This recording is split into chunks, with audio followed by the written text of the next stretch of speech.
Environmental activists are marking World Water Week in Durban today. The group Adopt a River has worked for months to clean up parts of the Umhlatuzana River, working with UniTrans company based on the banks of the river.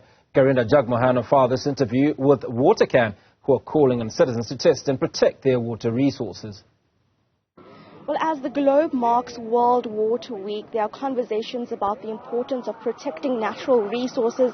In eThekwini, there have been concerns about pollution of our natural resources because of illegal dumping and the ongoing sewage crisis, among other issues. But WaterCAN is one group that is trying to conserve natural resources. I'm joined by Feria Adam. Thank you for speaking to us, ma'am.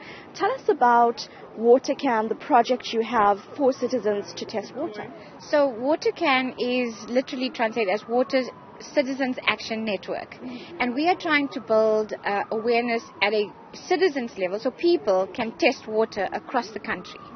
We are an initiative of the organization Undoing Tax Abuse, and we have, the high levels of pollution, the high levels of failure of our wastewater treatment works has prompted us to look at how can ordinary people across the country test water and monitor the water and become water warriors wherever they are. So that's what we've been doing and with our testing kit, and that's what we continue to do. We have a big week of testing, 17th to the 24th of September, where we want people to test across the country and then upload that. We have a map, which is Map My Water, and then we can get a picture because municipalities are not publishing those results. And we need to know how bad things are so that we can start improving it. And it's exactly about what today is all about. It's what can we do to make the water better, and we all have to step up and take responsibility. Our water is too important.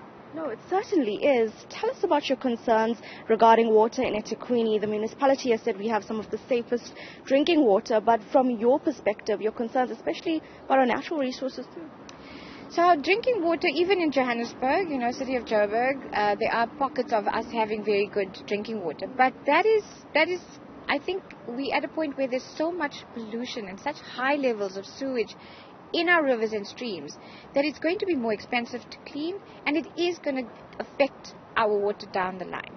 So I think that it's fine that you can get clean water from your tap, and that's great.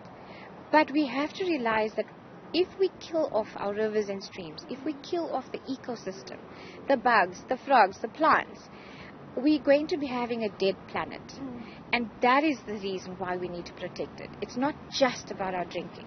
Drinking is one aspect of it. Absolutely. How can people get in touch with WaterCAN and the test kits that you can supply? So people can email us on info@watercan.org.za. And we respond to them almost immediately.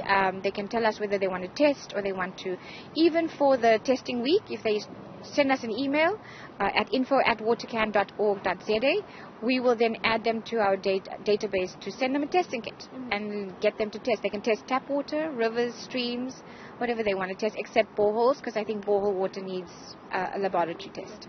Well, thank you so much for your time. Of course, WaterCAN, they're just looking at the importance of natural resources, of water resources, not just for drinking, but the impact it has on the environment. This is one stretch of river that is being cleaned up by Adopt a River and the company that just sits on the bank of this. They're working together to clean up the area, and they say they've seen the significant improvement, and they want other communities to adopt spaces, test your water, clean your water, and protect the environment. For Newzroom Afrika on Channel 405, I'm Karinda Jagmohan in Durban.